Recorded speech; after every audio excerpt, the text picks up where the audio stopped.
Olá, pessoal. Tudo bem? Estamos aqui mais uma vez. É um grande prazer estar com vocês, falando sobre os defeitos do vinho.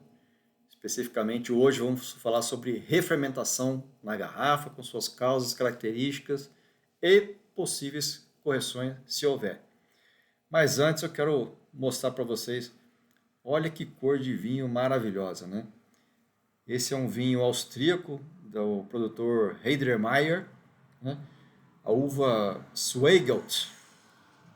O rosé, essa uva, é um, ela é artificial, né, de duas vites viníferas, uma uva que chama um cruzamento produzido no laboratório.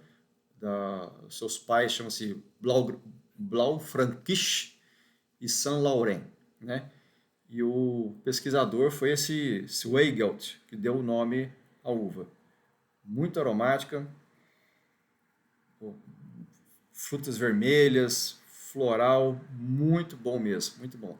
Esse é meu primeiro vinho austríaco que eu estou tomando, né? Gostei muito, recomendo. E quem me vendeu aqui em Brasília foi a Adega Colonese, né? Então, parabéns aí pela indicação, está muito aprovado o nosso vinho. Mas vamos para o nosso tema, né? Refermentação na garrafa. Então, mais uma vez, eu repito sempre ali o início, o final, porque pode ser que tenha alguém que não esteja assistindo pela primeira vez esse tema, né? Mas lembrando que já tem 5 outros temas que já estão não só no, no canal do YouTube, né? Os vídeos no canal do YouTube, mas os slides da aula estão no Instagram, né? O Gustavo Vino no Instagram, também eu coloco o print de cada slide, eu coloco lá para o pessoal poder ler também, né? Então, nos cursos de sommelier, a gente aprende a parte do olfato, paladar e a parte visual, mas não dá para colocar o vinho ali defeituoso na prática, né? Eles querem mostrar sempre vinhos gostosos e bons para os alunos. Então, eu senti falta disso e, apesar de ter um pouco de teoria, eu resolvi aprofundar um pouco mais esse tema, né, por curiosidade. E agora eu estou até para fazer um curso eu vou receber as amostras de vinhos defeituosos em casa para provar no curso online. Estou ansioso por isso, né? Que era o que eu queria, provar vinho ruim, por incrível que pareça, né? Nesse caso específico da refermentação na garrafa, né, a gente vai ver que não tem salvação para o vinho, né? Uma vez estabelecido o defeito, né, você pode tomar, não vai ter problema em termos de saúde, né? Mas o vinho não vai apresentar as mesmas condições organolépticas ali de aromas e sabores que o enólogo se propôs a apresentar, né? Você vai tomar, mas vai ser outra coisa, não aquilo que o enólogo propôs, né? Esse problema ele é antigo, né, de refermentação, né? E ele era muito recorrente na região de Champagne no século XVII, por volta ali 1660, 1690, né? Mas não só em Champagne, como em qualquer outro lugar naquela época que tinha clima semelhante ao de Champagne. Ou seja, e tinha anos que o inverno, o outono, esfriava mais cedo, né? E aí a fermentação que estava ocorrendo, com o frio chegando mais cedo, ela era interrompida. As leveduras hibernavam, né?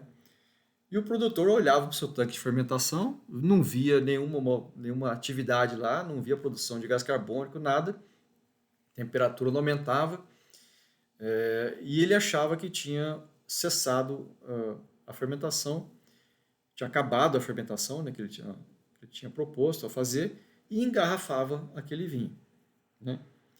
Só que com a primavera e o aumento normal da temperatura, as leveduras que estavam dormindo, né, e que foram engarrafadas, não tinha filtração na época, não tinha nada, né, elas voltavam ativa, tinham o açúcar residual do vinho, começavam a fermentar novamente, produzindo não só o álcool, como o gás carbônico, né? E como as garrafas eram muito frágeis, né, não tinha tecnologia, eram muito finas, aumentava a pressão interna, produzindo aquele gás carbônico dentro da garrafa, e as garrafas explodiam, né? E aí, quando o pessoal chegava na sua adega e estavam todas as garrafas lá explodindo, literalmente, ou quando ele acordava, né, e via que as garrafas já tinham explodido, eles chamavam isso de vin do diable, ou seja, o vinho do diabo. O diabo veio e estourou as garrafas de vinho. Como as garrafas eram basicamente artesanais, algumas eram um pouco mais grossas e conseguiam não explodir. Então elas se mantinham, né? E aí quando eles iam tomar esse vinho, o vinho mostrava bolhas agradáveis, uma textura mais cremosa e um certo frescor, né? E aí Dom Pérignon, a famosa champanhe que até hoje existe, né? Que era um frei lá, né? Por volta de 1680 até 1715, ele não é que ele inventou o processo, ele controlou esse processo, né? Lá em Champagne, melhorando o método. E aí ele introduziu garrafas mais resistentes, vindas da Inglaterra, e começou a selecionar as uvas e produzir os cortes que fariam parte do vinho espumante conhecido hoje, né? Aí, com o aprimoramento dessa técnica, o que antes era um efeito passou a ser um outro estilo de vinho, que é o vinho espumante, que lá em Champagne é chamado de champanhe, né? Que só lá pode ser chamado de champanhe, né? Então, atualmente, esse método, o método tradicional de produção de espumantes, né, que é o método lá na França, chamado champenoise, quer dizer, na França não, lá em Champagne ele é chamado champenoise, fora de lá ele é chamado de método tradicional, né? Prevê a inserção de leveduras e açúcar, né, que é o licor de tiragem. Vem ali um pouco de um composto como se fosse uma comida para levedura, vamos dizer assim, e a bentonita para fazer uma clarificação do líquido também, né? É inserido junto. Mas tudo chama-se licor de tiragem, mas a base são leveduras e açúcar. Após a confecção do vinho tranquilo, então você faz o vinho tranquilo, depois você insere na garrafa esse licor de tiragem, leveduras e açúcar, fecha com uma tampinha corona dessa de metálica de refrigerante, a fim de provocar a segunda fermentação dentro da garrafa. Aí as bolhas vão ficar prontas, vão ficar fechadas lá. As garrafas já são preparadas para isso, né? Hoje em dia elas aguentam até 6 atmosferas, que é quase 3 vezes o pneu de um carro.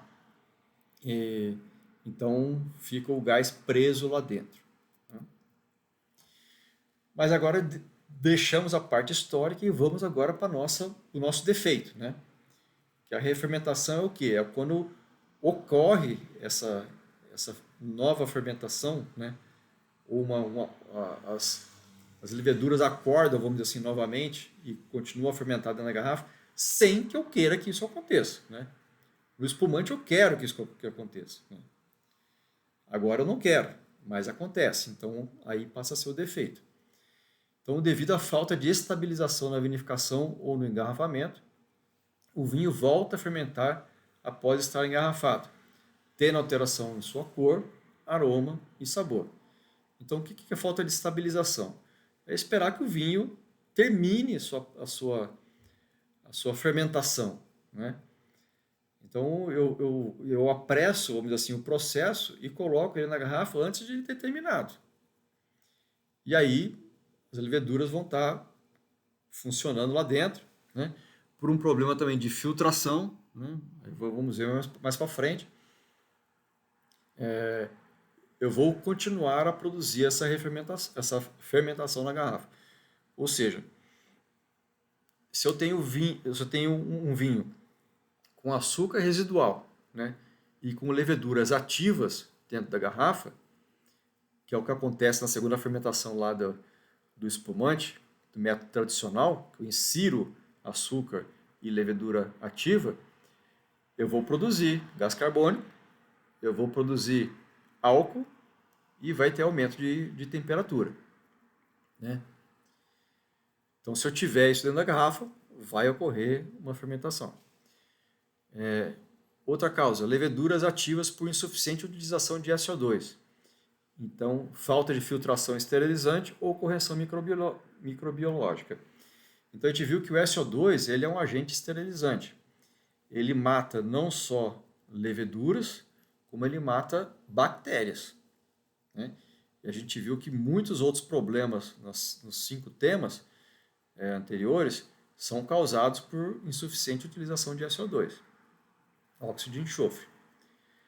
Falta de filtração esterilizante. Então, quando eu passo o vinho para ser filtrado e engarrafado, ele tem uma ação esterilizante, né? E se eu não filtro ele, eu não vou ter essa ação, então pode ser que leveduras ativas passem para dentro da garrafa, né?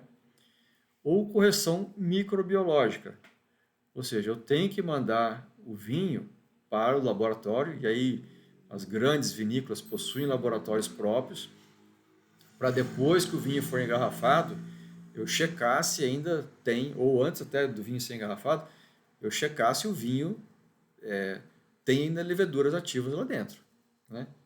Para evitar que isso aconteça. Ainda outras causas, né? Presença de leveduras resistentes ao álcool e ao SO2, como as Saccharomyces baianos, por exemplo. Então, aqui é uma imagem das Saccharomyces baianos, né? Ela é vendida, você pode utilizar ela como uma levedura ativa, né? Mas ela, na presença, ela é muito mais resistente ao álcool e ao SO2 do que a Saccharomyces cerevisiae, né? Então, se eu não souber que, por exemplo, essa Saccharomyces está presente dentro da minha fermentação, como pode ser no caso quando você utiliza leveduras selvagens, né? Você não utiliza leveduras industriais, essas Saccharomyces baianas pode estar presente no ambiente, no terroir, dentro da adega, e ela vai estar lá dentro do seu mosto e ela vai resistir muito mais ao álcool e ao SO2, né? E eu venho comentando em todos os outros temas a falta de higiene nos equipamentos, né? De engarrafamento causando a contaminação do vinho. Então você faz ali o seu vinho perfeito, né? Manda para a parte de microbiologia no seu laboratório, está tudo ok. Só que na hora de engarrafar, o seu equipamento está contaminado, está com levedura, né? De outros vinhos que passaram por lá e que não foi limpado adequadamente, por exemplo, né? Aí vai contaminar o seu vinho e vai gerar uma fermentação da garrafa indesejada, né? Características, né? Nesse slide estão visuais e auditivas. Pô, auditivas? A gente vai ver auditivas, né? Então, inicialmente, formação do gás carbônico, né?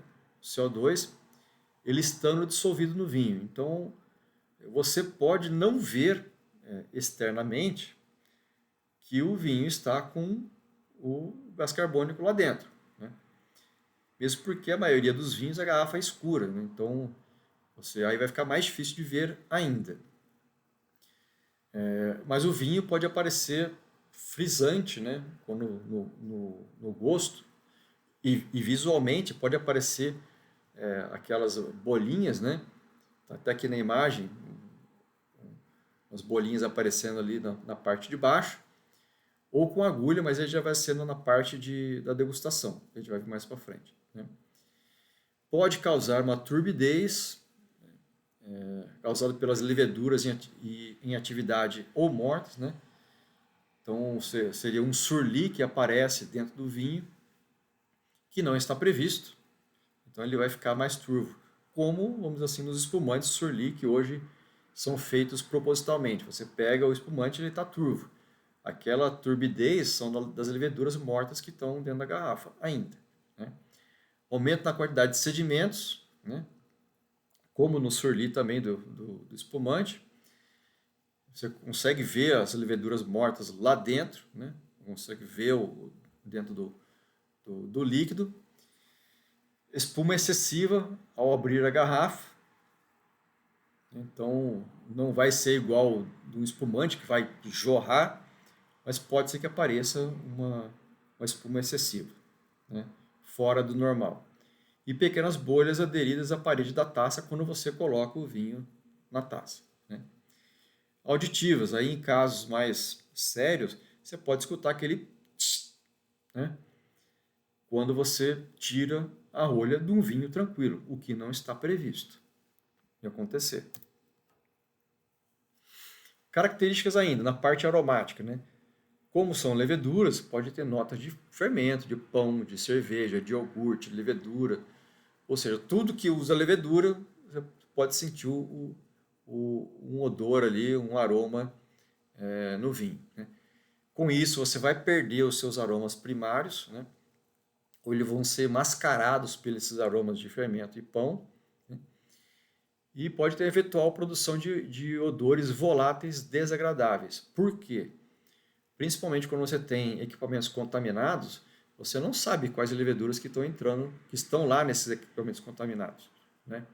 E essas leveduras, entrando no seu vinho, podem produzir odores voláteis desagradáveis. Então, quem quiser saber um pouquinho mais sobre isso daí, olhem nos temas anteriores que vai ter sobre esses odores voláteis desagradáveis, né? Consequências, né? Aumento da pressão interna da garrafa, num caso extremo, né? Ele pode até romper, como acontecia lá antigamente na região de Champagne, ou pode expulsar até a rolha, né? Junto com o aumento de temperatura, por exemplo, essa rolha pode saltar para fora da garrafa, né?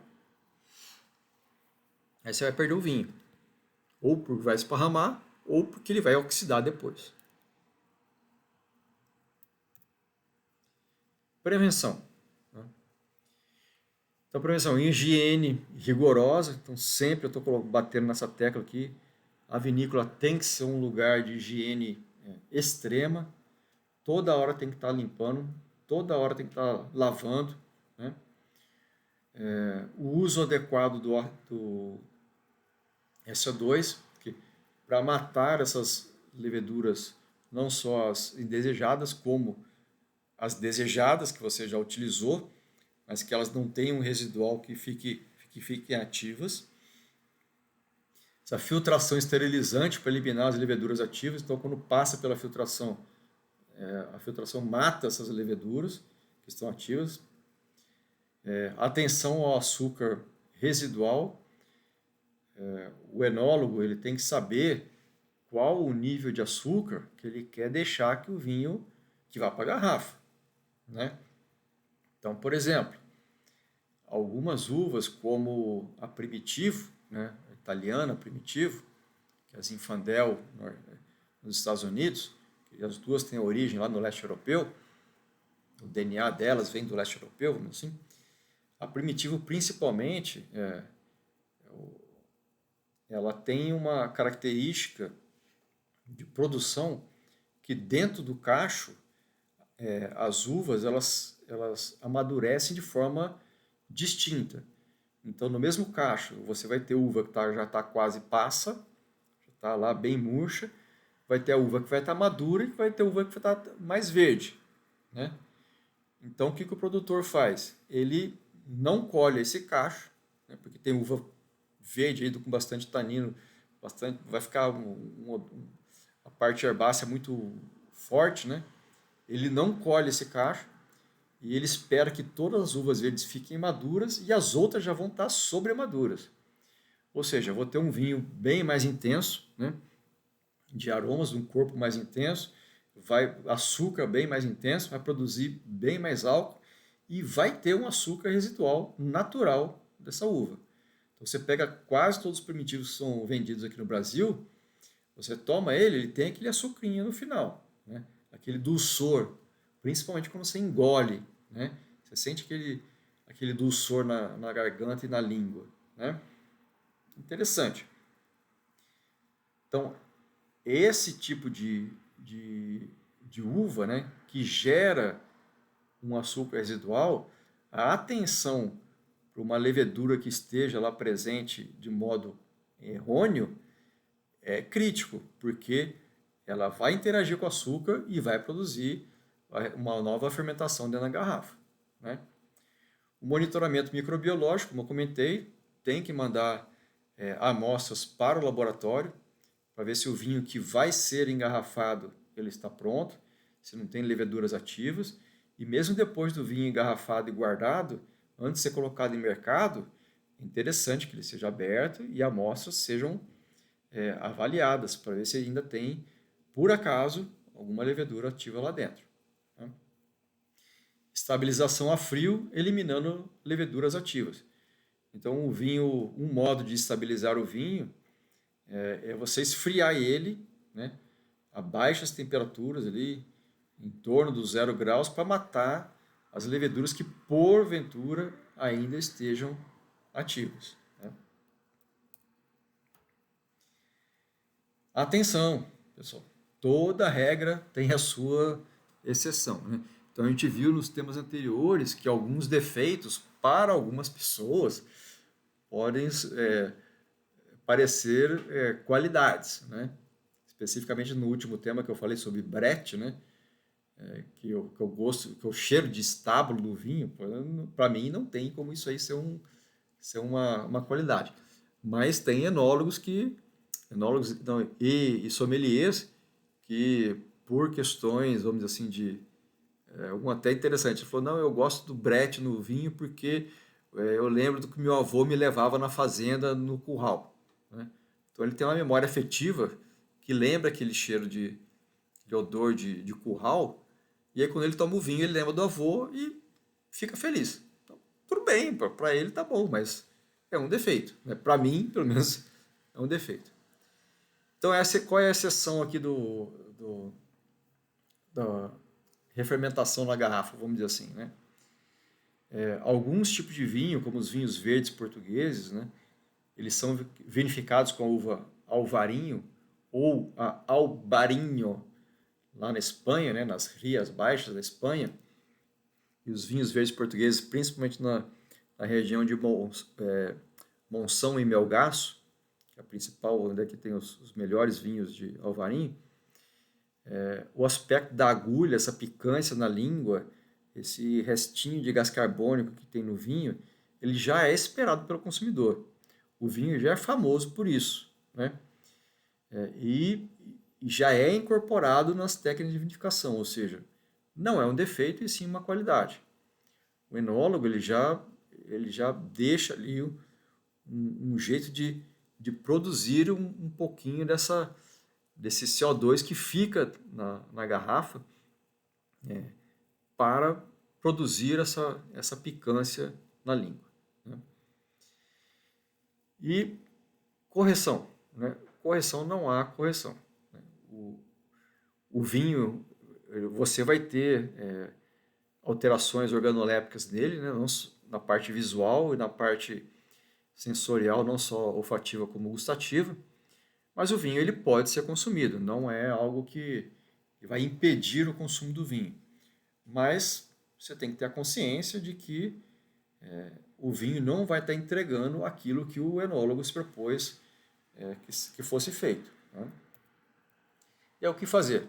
Mais uma vez, né, repetindo esse slide, estou num restaurante, percebi que aconteceu isso daí, o gosto está estranho, vou chamar o sommelier, vou pedir para avaliar, né? E aí é bom você sempre fechar a garrafa também com a rolha, para que o gás carbônico não saia e impeça do sommelier constatar o defeito, né? E se você comprou numa adega ou uma boa loja, fecha também, leva de volta, né? E com certeza nos dois casos eles vão trocar, tentando por bom senso, né? Eu deixei a garrafa aberta, demorei 2, 3 dias, tal, aí quis levar lá, não vai dar certo, né? Aí eu coloco que principalmente se for vinho de guarda, mas lembrando que o vinho de guarda dificilmente vai acontecer isso, né? o vinho de guarda, ele é o top da vinícola, ele tem condições de vinificação muito mais rígidas, muito mais controladas, né? E um defeito desse num vinho de guarda mancha o nome do vinho, talvez para sempre. Então, dificilmente isso vai ser constatado num vinho de excelente qualidade, né? Pessoal, chegamos ao fim mais uma vez, né? Eu, sinceramente, espero que tenham gostado. Eu estou gostando muito de fazer esses vídeos, né? Você deve ter percebido que eu já mudei aqui o layout, estou aprendendo na marra, né? A gente começa a fazer e depois a gente vai melhorando. Então, eu já aprendi a mexer com a câmera um pouquinho mais aqui, colocar tudo numa mesma imagem, ao invés de ficar mudando o telefone celular para lá e para cá. Mas aos poucos a gente vai melhorando. Então, se você gostou, deixe seu like, compartilha com os amigos. Tem gente que gosta de vinho, gosta de conhecer um pouco mais, né? Os outros temas já estão aqui no canal do YouTube do Gustácio Vino, né? Os vídeos completos, né? Os slides eu coloco também lá no Instagram. Os prints da tela dos slides eu coloco lá. Para quem não quiser ver o vídeo, quer ver só os slides, também está no Instagram do Gustácio Vino, né? E me diga se vocês, né, já alguma vez se depararam com um vinho que tivesse esse defeito da refermentação dentro da garrafa, né? Também pode deixar sugestões de novos conteúdos. Assim que acabar essa leva de defeitos do vinho, a gente estuda, vê quais são os mais pedidos e a gente parte para novos temas, tá? Um grande abraço e saúde para vocês.